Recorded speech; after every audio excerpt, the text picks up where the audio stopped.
Good morning to all. हमारी जो इससे पहले वाली क्लासेस हुई थी उसमें हमने साइकस के जो माइक्रोस्पोरेंजिया है उसके डेवलपमेंट पर बात कर ली थी। मतलब हम कंप्लीट माइक्रोस्पोरेंजिया के डेवलपमेंट और मेल गैमेटोफिटिक जो फेज़ है जिसमें किस तरीके से माइक्रोस्पोर्स का डेवलपमेंट होता है उस टॉपिक पर हमने प्रीवियस वीडियो में डिस्कस किया है। नेक्स्ट आज की क्लास में हम बात करेंगे कि साइकस का जो फीमेल रिप्रोडक्टिव स्ट्रक्चर होता है, इसकी जो मेगा स्पोरोफिल्स से मेगा स्पोर्स का फॉर्मेशन होता है वो किस तरीके से होगा। आज की क्लास में हम उस टॉपिक पर बात करेंगे। देखिए, साइकस का जो मेल ओव्यूल मतलब मेल पार्ट जो है उसका male gametophytic complete plant kingdom का सबसे बड़ा कोन है। मेल जो कोन है इसका मेल स्ट्रोबिलस। इसी तरीके से साइकस का जो फीमेल ओव्यूल है वो कंप्लीट प्लांट किंगडम का सबसे बड़ा ओव्यूल होता है। इसमें compact cones are not form in Cycas. जो इसमें, क्योंकि हमने आपसे प्रीवियस क्लास में भी बात की है कि जो साइकस का प्लांट होता है वो एक डायोशियस होता है और हेट्रोथैलिक होता है। हेट्रोथैलिक होता है विषम थैलिक अवस्था जिसमें दो तरीके के स्पोर्स का फॉर्मेशन होता है जिसे हम कहते हैं माइक्रोस्पोर्स और मेगा स्पोर्स। जो माइक्रोस्पोर्स होते हैं वो मेल गैमेटोफिटिक फेज जो है उससे रिलेटेड होते हैं, मेल गैमेट्स का फॉर्मेशन करते हैं, और जो मेगा स्पोर्स होते हैं वो फीमेल गैमेट्स का फॉर्मेशन करते हैं। तो यहाँ पर जो साइकस का मेगा स्पोरोफिल्स है, क्योंकि ये डायोशियस प्लांट है, इट मीन्स यहाँ पर एक कंप्लीट प्लांट जो होगा वो तो मेल प्लांट होगा और जो दूसरा अदर प्लांट होगा वो फीमेल प्लांट होगा। तो एक बिल्कुल अलग प्लांट है, उस अलग प्लांट पर मेल और फीमेल कोन का डेवलपमेंट होता है। तो जो फीमेल कोन है, जैसे प्रीवियस क्लास में हमने बात की कि मेल कोन जो होता है वो बिल्कुल एपेक्स रीजन पर प्रेजेंट होता है और जब सिम्पोडियल ग्रोथ होती है तो ये कोन जो है वो लैटरल पोजीशन पर शिफ्ट हो जाता है। इसी तरीके से यहाँ पर जो कॉम्पैक्ट कोन होता है वो तो नहीं बनता है, एक कॉम्पैक्ट कोन स्ट्रक्चर नहीं बनती है, लेकिन कुछ लीव्स, स्पेशल टाइप के लीव्स जिसे हम मेगा स्पोरोफिल्स कहते हैं, वो बिल्कुल सेंटर में फोलिएज और स्केली लीव्स के बीच में अरेंज्ड हो जाती है और अरेंज्ड हो करके उनके अंदर ओव्यूल का फॉर्मेशन होता है। मैंने इसकी इमेजेस सेंड की है आपको, तो आप वहाँ से देख सकते हैं कि किस तरीके से ये जो साइकस का मेगा स्पोरोफिल्स है वो अरेंज्ड रहता है। Mega sporophylls are arranged in the acropetal sequence on apex of stem in between foliage and scaly leaves. तो स्केली और फोलिएज लीव्स के बीच में, मतलब अगर हम ये बोले कि ये जो मेगा स्पोरोफिल्स है वो इस तरीके से होगा, यहाँ पर इसका ओव्यूल पार्ट होगा और बहुत सारे ओव्यूल्स, और ये मेगा स्पोरोफिल्स बहुत सारी कॉम्पैक्ट स्ट्रक्चर में यहाँ पर रहेगी, लूजली अरेंज रहेगी, कॉम्पैक्ट नहीं। और इस तरीके से यहाँ पर फोलिएज लीव्स और स्केली लीव्स प्रेजेंट होगी, तो बीच में, और ये स्टेम पार्ट होगा। तो ये स्टेम का एपेक्स रीजन के साथ फोलिएज और स्केली लीव्स के मिड से, बीच से इस कोन का फॉर्मेशन होता है। अगर हम बात करें कि मेगा स्पोरोफिल्स एग्जैक्टली होती क्या हैं, तो mega sporophylls are modified leaves, या हम ये कह सकते हैं कि ये रूपांतरित पत्तियां हैं, एक स्पेशल टाइप के रिप्रोडक्टिव लीव्स हैं जिन पर मेल और फीमेल, जिस पर फीमेल पार्ट का डेवलपमेंट होता है, ओव्यूल बनता है। तो ये मेगा स्पोरोफिल्स जो हैं ये मॉडिफाइड लीव्स होती हैं। अगर हम एक सिंगल मेगा स्पोरोफिल्स को रिमूव करके, मतलब मान लीजिए हमने यहाँ से इसको अलग किया, सेपरेट करके, अगर हम उसकी स्ट्रक्चर देखें तो मेगा स्पोरोफिल्स में एक स्टॉक पार्ट प्रेजेंट होता है, वृंत पाया जाता है, लैटरल आउटग्रोथ होती है, और ये स्टार्टिंग फेज में जब ओव्यूल का डेवलपमेंट स्टार्ट होता है उस टाइम पर एक आउटग्रोथ बन जाती है मेगा स्पोरोफिल्स की लैटरल पोजीशन पर। ये कौन सी पोजीशन है? Lateral position. तो इस मेगा स्पोरोफिल्स की लैटरल पोजीशन पर एक आउटग्रोथ का, एक अतिवृद्धि का निर्माण होता है। इनिशियल स्टेज में ये ग्रीन कलर की होती है और कुछ हेयर लाइक स्ट्रक्चर से कवर्ड होती हैं, बहुत पतले पतले हेयर्स इस पे प्रेजेंट होते हैं। लेकिन जैसे ही ये ओव्यूल मैच्योर होता है ये ऑरेंज रेड कलर का दिखाई देता है, बिल्कुल क्लियर विजन के साथ में, तो वो ग्रीन कलर से ऑरेंज रेड कलर में कन्वर्ट हो जाता है, जो ये बताता है कि ये मैच्योर हो गया है ovule part. Stock part lateral growth जो है, आउट ग्रोथ, उसे हम कहेंगे ओव्यूल पार्ट। और ये बिल्कुल जो हेयरी स्ट्रक्चर है लीव्स की, जो पिन्नेटली कंपाउंड लीव्स हैं हमारी मेगास्पोरोफिल्स, इनका नंबर जो होता है ये 2 से 10 तक, एक कंप्लीट एपेक्स रीजन पर कितनी हो सकती हैं, 2 से 10 तक इस तरीके की मेगास्पोरोफिल्स होगी। और हर एक मेगास्पोरोफिल्स पर इन ओव्यूल्स का नंबर अलग अलग स्पीशीज़ में अलग अलग होता है। मे बी किसी में 2 ही होंगी, किसी में 4 होंगी, 4 इस पोजीशन पर, 4 जो है राइट हैंड साइड पर, इस तरीके से अरेंज्ड होती है। अगर हम इस मेगास्पोरोफिल्स की हाइट देखें कि कितनी लेंथ होती है, तो इसकी लेंथ जो है वो 15 से 30 सेंटीमीटर तक इसकी लंबाई होती है, जबकि मेल कोन जो होता है उसकी हाइट 40 से 60 सेंटीमीटर तक की होती है। अब ये तो था मेगास्पोरोफिल्स का स्ट्रक्चर। इसके बाद अगर हम बात करें कि ओव्यूल पार्ट, जो इसका ओव्यूल है, जो इसका ओव्यूल पार्ट बीजांड पार्ट, वो किस तरीके का होता है, तो इसकी साइकस के केस में हमने प्रीवियस वीडियो में बात की थी कि साइकस जो है उसके अंदर जो ओव्यूल पाया जाता है वो ऑर्थोट्रोपस टाइप का होता है और यूनिटैग्मिक होता है। ऑर्थोट्रोपस यानी रिज्जू बीजांड होगा, और उसके साथ ही यूनिटैग्मिक मतलब एक अध्यावरणी होता है, एक ही एनवेलप इस पे पाया जाता है, एक अध्यावरण ही पाया जाता है। तो ये हमारे ओव्यूल की स्ट्रक्चर है, जिस पर हमने पहले भी आपको जनरल कैरेक्टर्स जब बताए थे जिम्नोस्पर्म्स के, उसमें हम इस ओव्यूल की डिटेल स्टडी कर चुके हैं। दिस पार्ट, ये एक पोर होता है, एक छिद्र होता है, और इस छिद्र से ही, ये वाला जो रीजन है, इस छिद्र से ही कौन एंट्री लेगा, जो मेल पार्ट होगा, मेल माइक्रोस्पोर्स जो हैं वो यहाँ से एंट्री लेते हैं, इस माइक्रोपाइल रीजन से एंटर करते हैं। और ऑर्थोट्रोपस टाइप ऑफ ओव्यूल्स का मतलब क्या होता है, जब माइक्रोपाइल रीजन, न्यूक्लियस रीजन, चैलेजा और फ्यूनिकल एक ही सीक्वेंस में प्रेजेंट होते हैं, एक ही लाइन में पाए जाते हैं, तो उसे हम कहेंगे ऑर्थोट्रोपस टाइप ऑफ ओव्यूल्स। तो ये है माइक्रोपाइल रीजन, छिद्र है, बीजांड द्वार इसे कहा जाता है। इसके जस्ट नीचे ये एक बड़ा सा न्यूक्लियस पार्ट होता है जो कि कंप्लीट इस ओव्यूल का डेवलपमेंट करता है, इसे हम कहते हैं न्यूक्लियस पार्ट। इस न्यूक्लियस पार्ट के अंदर एक यहाँ पर आपको गैप दिखाई दे रहा है, ये गैप जो है, ये गैप कहलाता है आर्चिगोनियल चैम्बर। इस आर्चिगोनियल चैम्बर के अंदर ये रेड कलर की 2 हैंगिंग आपको स्ट्रक्चर दिख रही है, लटकी हुई जो है, इसे हम कहेंगे आर्चिगोनिया। जो हमारा फीमेल पार्ट है उसे हम कहते हैं आर्चिगोनिया या स्त्री धानी। इसके साथ ही ये कंप्लीट न्यूक्लियस पार्ट है जो कि फीमेल गैमेटोफाइट का डेवलपमेंट कर रहा है, इसलिए इसे हम कहेंगे फीमेल गैमेटोफाइट। इसके साथ यहाँ साइकस का जो ओव्यूल है उसमें 3 लेयर्स प्रेजेंट होती है, सबसे अंदर inner layer, then middle layer और सबसे बाहर वाली आउटर लेयर। इंटेग्यूमेंट तो एक ही होगा, लेकिन वो जो इंटेग्यूमेंट है वो 3 लेयर्स से मिल करके बना हुआ होता है। तो जो इनर लेयर होती है वो फ्लैशी लेयर होती है, थोड़ी सी मांसल होती है, और इसके बाद जो सेकंड लेयर है, मिडिल लेयर, वो स्टोनी होती है। स्टोनी का मतलब है थोड़ी सी टाइट होती है, पथरीली होती है, इसे हम कहते हैं मिडिल स्टोनी लेयर, या इसको हम ये भी कह सकते हैं क्योंकि ये स्टोनी है इसलिए स्क्लेरोटेस्टा। टेस्टा इज ए लेयर, ठीक है, कवर्ड, और स्क्लेरो का मतलब है थिकनिंग पाई जाएगी, स्टोनी होगी, वर्टी होगी, थोड़ी सी टाइट पथरीली टाइप की। उसके बाद मिडिल लेयर के जस्ट बाद वाली लेयर जो है उसे हम कहेंगे आउटर लेयर, और आउटर लेयर जो होती है वो भी इसकी फ्लैशी लेयर होती है इनर लेयर की तरह, और इसे हम कहते हैं सार्कोटेस्टा। सार्कोटेस्टा।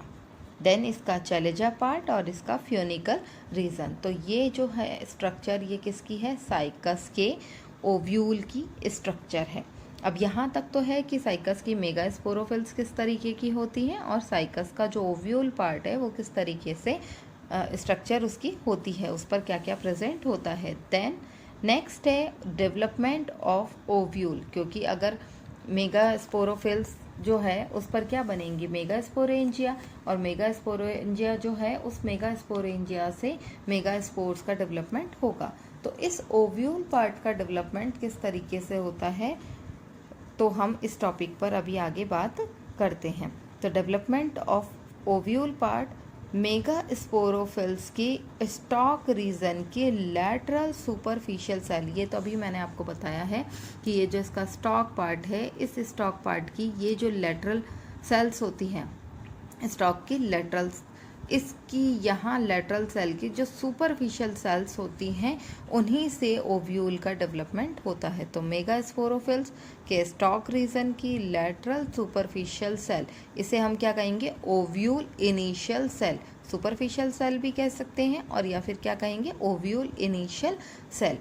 इस ओव्यूल इनिशियल सेल में क्या होता है, कंटिन्यूस डिवीजन होगा। कंटिन्यूस डिवीजन होगा तो कौन सा डिवीजन है, पेरिक्लिनल और एंटीक्लिनल डिवीजन, दोनों लगातार विभाजन होते हैं, जिससे सेल का मास भी बढ़ता है और सेल का नंबर भी बढ़ता है। जब कंटिन्यूस डिवीजन होगा तो एक आउटग्रोथ का फॉर्मेशन होगा, एक उभार बन जाएगा, मतलब इस तरीके से एक उभार बन जाएगा। जब ये आउटग्रोथ बन जाएगी, उभार बन जाएगा, तो इस रीजन को हम क्या कहेंगे, न्यूक्लियस पार्ट या बीजांडकाय भाग। इस न्यूक्लियस रीजन के अंदर दो तरीके की सेल्स जो है वो अलग अलग फंक्शन करती है। बेसल सेल जो होगी वो आगे चल कर के इंटेग्यूमेंट या इसका जो अध्यावरण है, इस अध्यावरण का निर्माण करेगी। इसके साथ ही ये जो न्यूक्लियस की कुछ कंटिन्यूस डिवीजन चल रहा है, पैरेनकाइमेटस सेल्स बनती जाएंगी। पैरेनकाइमेटस सेल्स जो हैं वो आगे चल करके मेगा स्पोर मदर सेल्स का फॉर्मेशन करती हैं, और ये मेगा स्पोर मदर सेल्स जो होंगी इनमें होगा मियोसिस, और मियोसिस से 4 हैप्लॉइड मेगा स्पोर्स का फंक्शन जो फॉर्मेशन होगा। अब यहाँ पर एक चीज़ मैं आपको मिस कर गई, ये जो ओव्यूल पार्ट है, इस ओव्यूल पार्ट के अंदर ये माइक्रोपाइल रीजन है, ये कंप्लीट न्यूक्लियस पार्ट है, और ये लेयर्स हैं।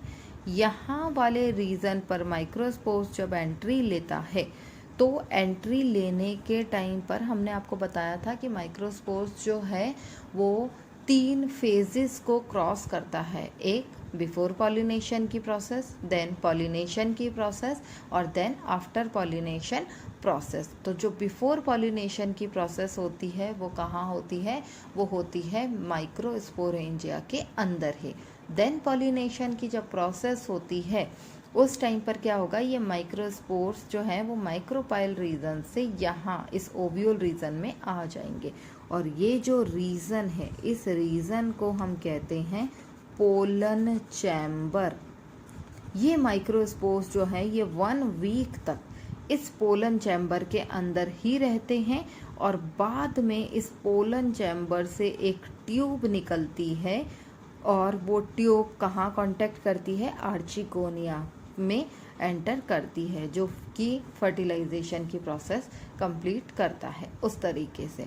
तो यहाँ पर क्योंकि एक ट्यूब लाइक स्ट्रक्चर बनती है, इसीलिए जो साइकस का केस है उसमें साइफेनोगैमस टाइप का फर्टिलाइजेशन पाया जाता है। ये एक इम्पॉर्टेंट फीचर था। और ये पोलन चैम्बर कहाँ प्रेजेंट है, ये है ओव्यूल के अंदर, जो माइक्रोपाइल रीजन है उसके जस्ट नीचे पोलन चैम्बर होता है, जहाँ पर माइक्रोस्पोर्स, अब देखिए साइकस के केस में ये 1 वीक तक इस पोलन चैम्बर में रहते हैं माइक्रोस्पोर्स, जबकि पाइनस के केस में ये 11 मंथ तक ये जो माइक्रोस्पोर्स है इसी पोलन चैम्बर के अंदर रहते हैं। तो ये एक स्पेशल इंटरेस्टिंग फीचर्स है। तो अभी हमने ये डेवलपमेंट ऑफ ओव्यूल का रे डायग्राम, ये रे आपने देखा है।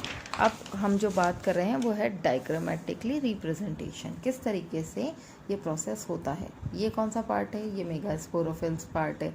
मेगास्पोरोफिल्स का स्टॉक है, तो इसलिए हमने लिख दिया है स्टॉक ऑफ मेगास्पोरोफिल्स। यहाँ पर क्या होगा, मेगास्पोरोफिल्स की जो लैटरल सुपरफिशियल सेल है उसे हम क्या कह रहे हैं, ओव्यूल इनिशियल सेल्स। ये ओव्यूल इनिशियल सेल्स क्या करती है, कंटिन्यूस डिवीजन करती है। जब ये कंटिन्यूस डिवीजन करेगी तो ये आउटग्रोथ का फॉर्मेशन करेगी, एक अतिवृद्धि का निर्माण करेगी, और ये अतिवृद्धि आगे चल करके किसका डेवलपमेंट कर देगी, न्यूक्लियस रीजन का। इस आउटग्रोथ को हम क्या कहते हैं, प्रोट्यूबरेंस ऑफ ओव्यूल्स। आप इसे आउटग्रोथ भी कह सकते हैं और या फिर इसे प्रोट्यूबरेंस ऑफ ओव्यूल्स भी कह सकते हैं। देन क्या होगा, इस न्यूक्लियस रीजन के दो अलग अलग सेल्स, एक तो है बेसल, जो नीचे वाली सेल्स यहाँ पर प्रेजेंट है, ये वाली जो सेल्स हैं ये एक्टिव हो जाएंगी और ये एक्टिव होकर के क्या करेगी, कंटिन्यूस डिवीजन करेंगी। कंटिन्यूस डिवीजन करके किसका फॉर्मेशन कर लेगी, इंटेग्यूमेंट का या अध्यावरण का निर्माण करती हैं। इसी के साथ ये तो बेसल सेल्स हो गई। यहाँ जो बीच में सारी पैरेन्काइमेटस सेल्स हैं, ये पैरेन्काइमेटस सेल्स आगे चल करके क्या बनाती है, एमएमसी या mega spore mother cell, mega spore mother cell, इनका फॉर्मेशन करेगी। ये सारा जो है पैरेन्काइमेटस सेल्स है, ये क्या बनाएगा, मेगा स्पोर मदर सेल। तो ये मेगा स्पोर्स मदर सेल बन जाएगा। जब ये मेगा स्पोर्स मदर सेल का फॉर्मेशन होगा, देन इसमें होगा वन मियोसिस। वन मियोसिस होने से क्या होगा, 4 हैप्लॉइड सेल्स आर फॉर्म्ड। एक 4 जो है अगुणित कोशिकाओं का समूह बन जाता है।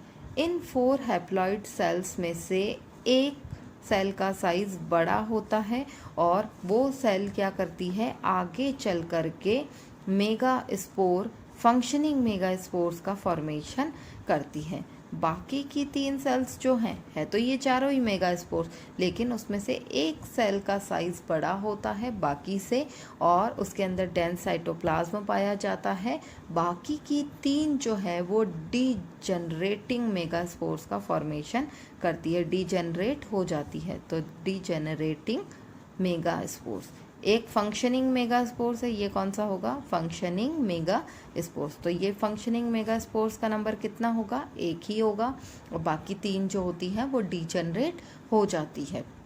इट मीन्स अभी हमने जब इससे पहले वाले केस में देखा था माइक्रोस्पोरेंजिया के डेवलपमेंट में जो माइक्रोस्पोर्स बन रहे थे, टेट्राड स्पोर्स, उनका नंबर बहुत ज़्यादा था और जबकि यहाँ पर जो मेगा स्पोर्स बन रहे हैं उनका नंबर क्या है, सिंगल, एक। फंक्शनिंग तो एक ही रहेगा, बाकी सब क्या होंगे, डीजनरेट हो जाएंगे।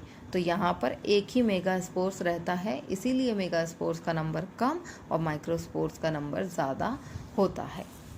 यहाँ तक थी हमारे किस तरीके से ओव्यूल का डेवलपमेंट होता है, किस तरीके से मेल गैमेट्स जो है उसका डेवलपमेंट होता है, माइक्रोस्पोर्स का फॉर्मेशन होता है।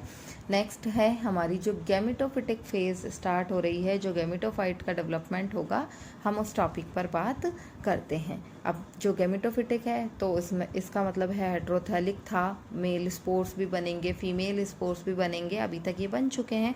अब ये जो है आपस में कांटेक्ट करेंगे फर्टिलाइजेशन की प्रोसेस के लिए। तो यहाँ पर हम सबसे पहले जो बात कर रहे हैं वो है मेल गैमेटोफाइट। जो मेल गैमेटोफाइट हमारे पास में हमने बात की थी कि माइक्रोस्पोर्स बनता है, वो कैसा होता है, वो होता है हैप्लॉइड टाइप का, ठीक है, क्योंकि मियोसिस होता है और हैप्लॉइड होने के साथ में कैसा था, वो यूनी न्यूक्लियस था, एक केंद्र की था और उसके साथ वो स्फेरिकल शेप का था, गोलाकार था। तो ये जो है ये मेल गैमेटोफाइट, ये आगे चल करके इनका जर्मिनेशन किस तरीके से होता है और किस तरीके से एंथ्रेजॉइड्स बनेंगे माइक्रोस्पोर से, तो हम उस प्रोसेस पर बात कर रहे हैं। यहाँ पर मेल गैमेटोफाइट जब बनता है तो बनने के बाद में ये 3 स्टेजेस को कवर करता है। 3 स्टेजेस के थ्रू ये फीमेल गैमेटोफाइट तक पहुँचता है। फर्स्ट, सबसे पहली है बिफोर पॉलिनेशन का प्रोसेस। जब ये बिफोर पॉलिनेशन की प्रोसेस का बात कर रहे हैं, इट मीन्स ये जो सारा माइक्रोस्पोर का डेवलपमेंट हो रहा है, ये किस में हो रहा है, माइक्रोस्पोरेंजिया के अंदर ही। जब माइक्रोस्पोर्स बने थे, माइक्रोस्पोरेंजिया बनी थी यूस्पोरेंजिएट कंडीशन से, उस टाइम पर जो मल्टीपल टेट्राड माइक्रोस्पोर्स बने थे, उन्हीं के अंदर माइक्रोस्पोरेंजिया के अंदर ही ये प्रोसेस चलती है, ये वाली प्रोसेस जो है ये प्रोसेस चलती है। देन पॉलिनेशन होगा और पॉलिनेशन के प्रोसेस में एयर डिस्पर्जल होता है, विंड डिस्पर्जल, विंड पॉलिनेशन की प्रोसेस जो है इसमें पाई जाती है। सारे माइक्रोस्पोर्स जो माइक्रोस्पोरेंजिया से रिलीज होंगे वो रिलीज होकर के कहाँ पर आ जाएंगे, एयर के अंदर आ जाएंगे, विंड के कांटेक्ट में आ जाएंगे। Then they were searching female gametophyte, वो फीमेल गैमेटोफाइट की खोज करेंगे और वहाँ पर जा कर के उसके साथ में अटैच्ड हो जाएंगे। अटैच्ड होकर के कहाँ रहेंगे, अभी मैंने बताया कहाँ पर रहेंगे, पोलन चैम्बर, माइक्रोपाइल रीजन से एंट्री करेंगे और पोलन चैम्बर के अंदर 1 वीक तक रहेंगे। तो सबसे पहले हम बात कर रहे हैं बिफोर पॉलिनेशन की प्रोसेस, जो कि कहाँ पर हो रही है, माइक्रोस्पोरेंजिया के अंदर ही हो रही है, लघु बीजाणुधानी के अंदर ही हो रही है। यहाँ पर देखिए, ये हमारा माइक्रोस्पोर्स है, जिसमें आउटर लेयर को हम क्या कहते हैं, एक्साइन, अंदर वाली लेयर को हम क्या कहते हैं, इंटाइन पार्ट, और ये इसका यूनिन्यूक्लियस कंडीशन है, इसलिए ये पार्ट हमारा क्या कहलाएगा, न्यूक्लियस। अब इस न्यूक्लियस के अंदर देखिए डिवीजन होता है, एक्साइन और इंटाइन माइक्रोस्पोरेंजिया के अंदर ये माइक्रोस्पोर्स है, और इसके अंदर क्या होगा, डिवीजन होगा, और वो डिवीजन कैसा होगा, वो होगा अनइक्वल। तो वन अनइक्वल डिवीजन होने से, एक जो है असमान विभाजन होने से, दो तरीके की कोशिकाओं का निर्माण होता है, दो केंद्र की संरचना बन जाती है, जिसमें एक सेल का साइज दिख रहा है आपको छोटा है और दूसरी सेल का साइज बड़ा है। जो साइज छोटा है उसे हम कहते हैं प्रोथेलियल सेल। ये जो प्रोथेलियल सेल आप वर्ड सुनते हैं, या बेसल सेल आप सुनते हैं, या स्टॉक सेल, ये आगे डिवीजन के बाद में आगे कोई डिवीजन नहीं करती है, इसमें कोई डिवीजन नहीं होगा। एक बार बन गई प्रोथेलियल सेल, देन बस इसके बाद इस सेल में कोई डिवीजन नहीं होता है। इसके बाद एक जो दूसरी बड़ी सेल है, इस बड़ी सेल का जो साइज बड़ा है वो है एंथ्रीडियल सेल। एंथ्रीडिया बनाएगी, इसलिए इसको क्या कहेंगे, एंथ्रीडियल सेल। तो अब जो अनइक्वल डिवीजन हुआ है उससे दो तरीके की सेल बनी, एक बनी प्रोथेलियल सेल, दूसरी बनी एंथ्रीडियल सेल। जो एंथ्रीडियल सेल है, अब नेक्स्ट डिवीजन किस में होगा, एंथ्रीडियल सेल में। प्रोथेलियल सेल डिवीजन में पार्टिसिपेट नहीं करती है। जब एंथ्रीडियल सेल के अंदर डिवीजन होगा तो ये एंथ्रीडियल सेल जो है अगेन डिवाइड होकर के 3 सेल स्ट्रक्चर बनाती है, जिसमें ये वाली सेल तो आपकी प्रोथेलियल सेल है, प्रोथेलियल सेल। इसके साथ दूसरी जो सेल है इसे हम कहेंगे ट्यूब सेल, जो कि ले जाने का काम करती है, कैरियर का काम करती है। और इसके साथ एक और सेल जो है वो कहलाती है, यहाँ मैं लिख देती हूँ, जनरेटिव सेल। Generative cell. तो 3 सेल स्ट्रक्चर बन गई। ये एक बहुत इम्पॉर्टेंट चीज़ है, बहुत इम्पॉर्टेंट फीचर है कि साइकस के केस में जो माइक्रोस्पोर्स माइक्रोस्पोरेंजिया से फ्री होते हैं वो कितने सेल नंबर्स के साथ में फ्री होते हैं, कितनी सेल उसमें प्रेजेंट होती है। तो 3 कोशिकीय अवस्था में, 3 सेल स्टेजेस में ये माइक्रोस्पोर्स जो हैं ये माइक्रोस्पोरेंजिया से फ्री होते हैं। तो ये थी हमारे बिफोर पॉलिनेशन की प्रोसेस, जिसमें अनइक्वल डिवीजन हुआ। अनइक्वल डिवीजन से 2 तरीके की सेल बनी, first prothallial cell, second antheridial cell. Prothallial cell आगे डिवीजन में पार्टिसिपेट नहीं करती है, एंथ्रीडियल सेल में डिवीजन होता है। डिवीजन होने से अगेन 2 तरीके की सेल बनेगी, एक बनेगी ट्यूब सेल, दूसरी जनरेटिव सेल, और तीसरी प्रोथेलियल सेल हमारे पास प्रेजेंट है। और साइकस के केस में 3 कोशिकीय अवस्था में माइक्रोस्पोरेंजिया से माइक्रोस्पोर्स फ्री होते हैं। फ्री होकर के कहाँ आएंगे, एयर के अंदर आएंगे और विंड पॉलिनेशन की प्रोसेस करेंगे। तो जो सेकंड स्टेप है वो है हमारा पॉलिनेशन का प्रोसेस। उस पॉलिनेशन में एयर पॉलिनेशन होता है, और वो एयर पॉलिनेशन कितने स्टेजेस में होगा, 3 सेल माइक्रोस्पोर्स की स्टेजेस में होगा। एयर के अंदर आ जाएंगे। जिस टाइम पर ये माइक्रोस्पोरेंजिया से माइक्रोस्पोर्स 3 सेल स्ट्रक्चर में फ्री होते हैं, उसी टाइम पर क्या होता है कि ये जो हमारा फीमेल गैमेटोफाइट है, इसका जो ओव्यूल पार्ट है, उस ओव्यूल पार्ट में ये जो न्यूक्लियस रीजन है, इस न्यूक्लियस रीजन से एक बीक बन जाती है, एक चोंच सी बनती है, न्यूक्लियर बीक हम कहते हैं इसे। तो ये न्यूक्लियर बीक्स की जो सेल्स हैं, ये सारी सेल्स यहाँ से डिज़ोल्व हो जाती हैं, और डिज़ोल्व होकर के क्या बनाती हैं, एक विस्कस फ्लूइड बनाती हैं, एक गाढ़ा द्रव्य बनाती हैं। और ये फ्लूइड आकर के कहाँ पर इकट्ठा हो जाता है, ड्रॉप्स की फॉर्म में माइक्रोपाइल रीजन पर। और ये जब ड्रॉप्स की फॉर्म में या माइक्रोपाइल रीजन पर आकर के इकट्ठा होता है, उस टाइम पर जो 3 सेल स्ट्रक्चर में माइक्रोस्पोर्स हैं वो आकर के इस ड्रॉप से अटैच्ड हो जाते हैं, चिपक जाते हैं। देन ये न्यूक्लियर बी जो है इसको अंदर सकिंग कर लेता है और सकिंग करके इस माइक्रोपाइल रीजन से ये माइक्रोस्पोर्स कहाँ पर आकर के यहाँ रुक जाएंगे, इस पोलन चैम्बर रीजन में रुक जाएंगे। अब इस पोलन चैम्बर रीजन में ये 1 वीक तक रहेंगे और इसके बाद आगे चल कर के फर्टिलाइजेशन की प्रोसेस को कंप्लीट करते हैं। तो यहाँ तक का जो पॉलिनेशन का स्टेप है, before pollination and pollination step, ये हमने अभी आज की क्लास में डिस्कस किया। आफ्टर पॉलिनेशन वाला जो स्टेप्स है वो थोड़ा सा लंबा है, उस वीडियो बहुत ज़्यादा लंबा हो जाएगा, इसलिए इस टॉपिक को अभी हम यहीं कंप्लीट कर रहे हैं। नेक्स्ट वीडियो में, नेक्स्ट क्लास में हम इसके बारे में आगे बात करेंगे। आज की क्लास के लिए इतना ही। Thank you.